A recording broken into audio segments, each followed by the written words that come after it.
اے حسین کربلا، اے مہمان لکھنؤ، تیرے قدموں کی بدولت اب ہے شان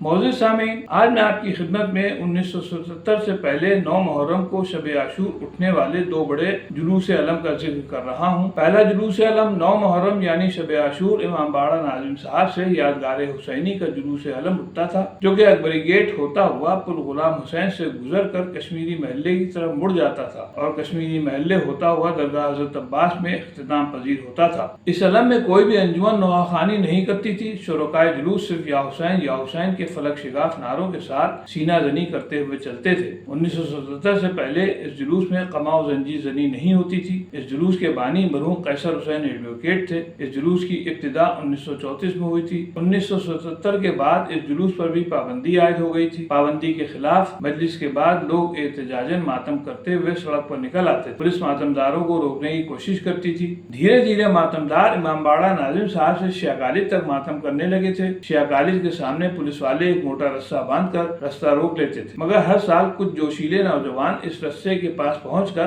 آگے بڑھنے کی کوشش کرتے تھے، جس کی وجہ سے پولیس والوں سے نوک جھوک ہو جاتی تھی۔ اس عجیب و غریب کیفیت کو قابو میں کرنے کے لیے علماء حضرات کو آگے آنا پڑتا تھا۔ 1983 میں ان حالات کو قابو میں کرنے کے لیے میں اور میرے بچپن کے دوست تقی رضا عرف پپو مرحوم نے یہ سوچا کہ اگر اس رسے کے پاس مجمع کے آگے کچھ لوگ زنجیر زنی کریں تو یہ مجمع آگے نہیں بڑھ سکتا۔ چنانچہ کچھ لوگوں کو رسے کے قریب مجمع کے آگے ماتم کے لیے راضی بھی کر لیا تھا، مگر عین وقت پر لوگ ہمت ہار گئے۔ اس صورتحال کو دیکھ کر ہم نے اور پپو نے مجمع کے آگے زنجیر زنی شروع کر دی، جبکہ ہم لوگ پہلے ہی امام باڑہ غفران باب اور مدرسہ ناظمیہ میں زنجیر زنی کر چکے تھے۔ پہلے سال اس ماتم میں مظہر اور منا نامی 2 لوگوں نے ہم لوگوں کا ساتھ دیا تھا۔ دوسرے سال کچھ اور لوگ بڑھ گئے۔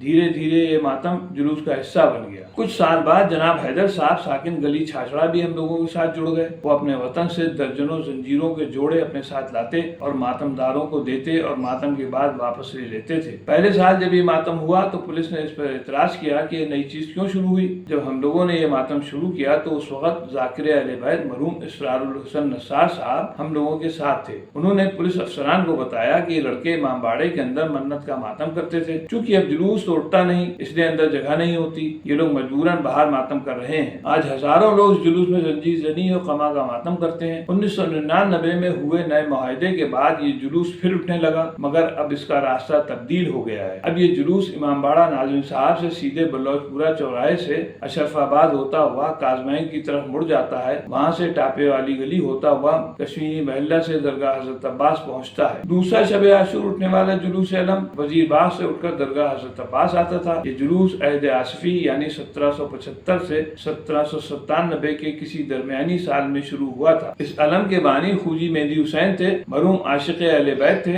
غربت میں زندگی بسر ہو رہی تھی، مگر دل میں زیارت امام حسین کا شوق تھا۔ شوق زیارت میں پیدل ہی سفر راہ پر چل دیے، منزلیں طے کرتے ہوئے کربلا معلیٰ پہنچ گئے۔ روضہ امام حسین میں پہنچ کر ذریعہ اقدس سے لپٹ کر خوب روئے اور دعا کی کہ مولا مجھے ایسی چیز عطا کیجیے جس کے ذریعے قیامت تک مجھے ثواب ملتا رہے۔ دعا قبول ہوئی اور فوجی مہدی حسین کو روضہ اقدس سے ایک علم ملا۔ ساتھ ہی بشارت ہوئی کہ تمہیں جو علم ملا ہے اسے شب عاشور اٹھا کر اس علم سے مس کرنا جو پہلے ہی لکھنؤ پہنچ چکا ہے۔ چنانچہ خوجی مہدی حسین واپس لکھنؤ آئے اور اس علم کو شب عاشور اٹھا کر درگاہ حضرت عباس لے گئے، جہاں پر ایک معجزے کا علم پہلے ہی موجود تھا۔ مہدی حسین لاولد تھے، انہوں نے یہ علم اپنی اہلیہ کے بھتیجے کو دے دیا۔ کمسن بھتیجے کے والد مرزا محمد جعفر اس علم کو اٹھانے لگے۔ ان کے بعد آغا مرزا صاحب اور ان کے بعد شہزادے صاحب اس علم کو اٹھانے لگے۔ لکھنؤ میں یہ علم شہزادے کے علم کے نام سے مشہور ہوا۔ حضور حضرات اس کو جناتوں والا علم بھی کہتے ہیں۔ یہ وزیر باغ کی مسجد سے رات 12 بجے اٹھ کر درگاہ حضرت عباس آتا تھا۔ عہد قدیم میں چونکہ آبادی بہت کم تھی، مگر اس علم میں ماتم کرنے والوں کا شور اور گریہ اتنا ہوتا تھا کہ لوگ کہتے تھے کہ اس علم میں جنات شریک ہوتے ہیں۔ چنانچہ یہ شور گریہ انہی کا ہے۔ 1977 کے بعد یہ جلوس بھی بند ہو گیا۔ نئے معاہدے میں جلوس علم شامل نہیں ہے، اب یہ علم ہاتھوں پر شہنشاہ مرزا صاحب کے عزاخانے سے روضہ فاطمین لایا جاتا ہے، جہاں سے یہ علم سجا کر درگاہ حضرت عباس جاتا ہے۔ اب میں اپنی بات کو یہیں پر ختم کرتا ہوں، اگلی قسط میں روزہ عاشورہ اٹھنے والے جلوسوں کی تعداد اور دیگر احوال بیان کروں گا۔